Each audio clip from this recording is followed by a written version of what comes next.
Hey, Sada, Ted Mackel here with HomeBuyersBlog.com in Simi Valley. um, Answering your question here on Trulia about Big Sky. First off, that house on Granite Peak is an escrow. It's an REO, and it is pending. So there's a very good chance that'll close. Possibility could fall out, but good chance it's going to close. Escrow will not be available. Um, Anecdotally, I guess, about Big Sky and why it's a good place, and it's always going to probably be a good place to own a home, is that people like new. It's a new development, and the architectural styles in these newer homes are far more efficient than anything around town that was built in the 90s and the 80s. Just different thought patterns about how kitchen and gathering spaces should be designed and implemented in a house compared to 15, 20 years ago. There's a huge difference. You walk into houses in the 80s and the kitchen's like an afterthought. So those are big on people's minds these days. So those houses will tend to be pretty attractive, even though the market's declining. There's always a group of buyers that just don't want to deal with the deferred maintenance on an older home, so they always want to buy new. The $220 HOA for that particular part of the development really isn't a big issue. You don't get a lot for it. You get, a green belt and a park, but still, to some people, they like that because the place is well taken care of. It's going to have good appeal for a neighborhood, and so it will do well. Now, the interesting thing is that even though as we age in the city, that neighborhood will continue to stay new from the standpoint that we only have a couple of developments in the pipeline that are going to compete to be newer, and that's Runkle Ranch and Alamos Canyon. And Alamos Canyon is so far off after being beat down by the city that Unical walked out and sold that project to the landfill.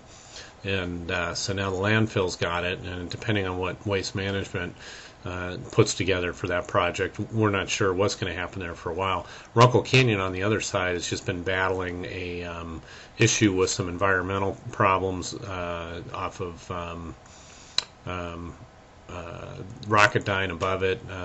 There's independent people who've snuck up there and taken tests and have claimed one thing, and the developers claim another thing, and the city claims something else. So as that gets settled out, there'll be some development up there. But for the most part, Big Sky, Wild Horse Canyon, and Long Canyon, with the newer styles that are more compatible with what people are looking for these days, are going to remain attractive. In terms of the long-term outlook for the market, the feds can play with the interest rates all day long. That's not addressing the real inflation problems we're having in the economy, which primarily is the price of oil per barrel. They can play with the mortgage interest rates all day long, and that's not going to reduce oil. And oil affects everything because that's how our products are transported around, is with fuels, and plastics are built with petroleum. So you just go down the list, and things are going to get very expensive in the short term here, which that's going to affect people's dollars, which affect how much people can spend on a monthly payment for a home, and it's a trickle down effect that it's going to take a while for us to see. If you're looking to buy a home and turn it in a couple of years, my personal opinion, and this is just opinion, that there's no 1 to 2 year play on a house at this time, is that you're really going to need to be in this thing 5 years or longer before you're going to be able to sell and probably either make a little profit, or get out close to even. So but the other disadvantage is if you sit around and wait for 5 years to find the ultimate bottom, which no one knows if the ultimate bottom is now, next week, or 100 weeks from now, you're losing a lot of time. The net worth of a homeowner is 36 times that of a renter.